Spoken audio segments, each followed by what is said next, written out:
First and foremost, when you're going into building an agency, you need to first take a look at the agent agreement you have. And you have to ask yourself, am I wanting to build my own business, or am I wanting to build a team within somebody else's business? And this is an important thing to take a look at, because if you look at your agent agreement, and virtually everyone has an agent agreement. I used to be very anti-agent agreement, but as I've learned, as I've gone along, a lot of states require anytime you are paying somebody on a 1099, you need to have some sort of agreement there. So the best agreements are like 1 page long, and they say, hey, don't steal our training program that we spent so much time and energy and money into providing for you.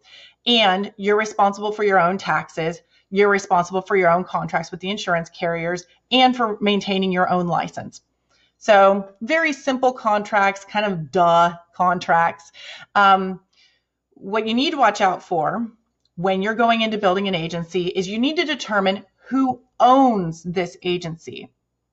So if you are thinking that, for instance, if you get hired by Allstate or State Farm and all that, you may be the owner, but you're more of a franchisee.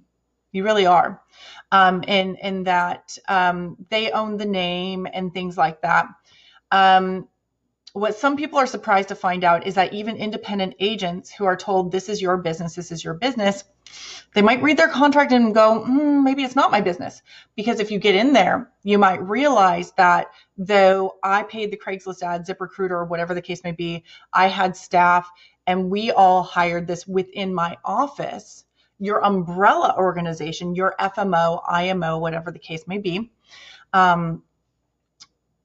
truly owns your agents, in that if you leave and decide to go with some new group that started up or somebody of yours somewhere else, if you try to leave and go with them, you may be able to go, but you are not allowed to take your agents with you, because those agents are under contract, not with you, but with that IMO. And that's very important for you to understand, because is it truly your business if you are then forever tied to that business?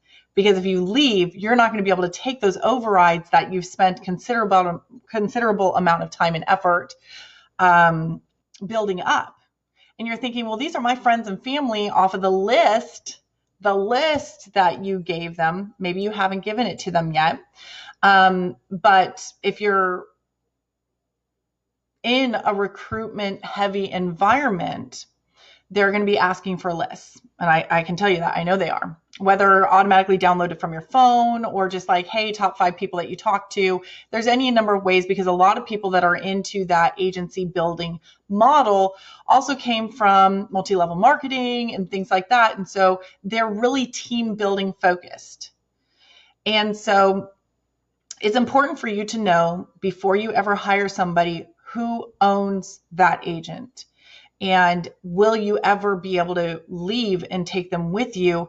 Because your company may be great right now, but what if the CEO dies? What if ownership changes? There's any number of things that can change that will make you decide, hey, maybe this isn't the best environment for me anymore. Also, from a sales perspective, not just agency building, you need to take a look and find out, do you own your book of business? Or are you out there selling and getting these policies on the books, only to find out that actually if you leave, you're not going to be allowed to contact your book of business for a certain amount of time.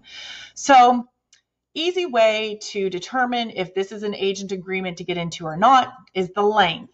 If it's really long and there's a lot of legal stuff in there and you're thinking, oh my goodness, maybe I need to have an attorney look at this, maybe you should have an attorney look at it.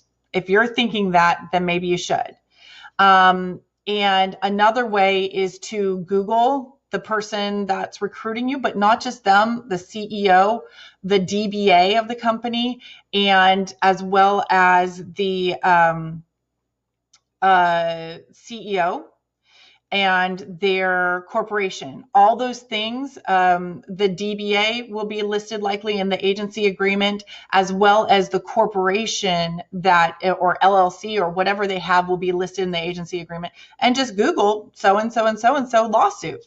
And if you see that there are a lot of lawsuits out there pertaining to that company, you may want to take a look at whether that's the right company for you. If you are okay with being in an environment where, like, yes, I want to be here forever for the rest of my life, and I don't see changing, and it's really more their business, and you're building a team within that business and within that structure, and you're okay with that, all right. But if you are really wanting to build an independent agency, I would think twice before partnering with a company that's not going to let you take your team with you when you leave. So that's the big tip I have for you about agent agreements. And it's probably the most important before you begin to get serious about building a team, is you got to look at that agent agreement first and foremost. Do it now.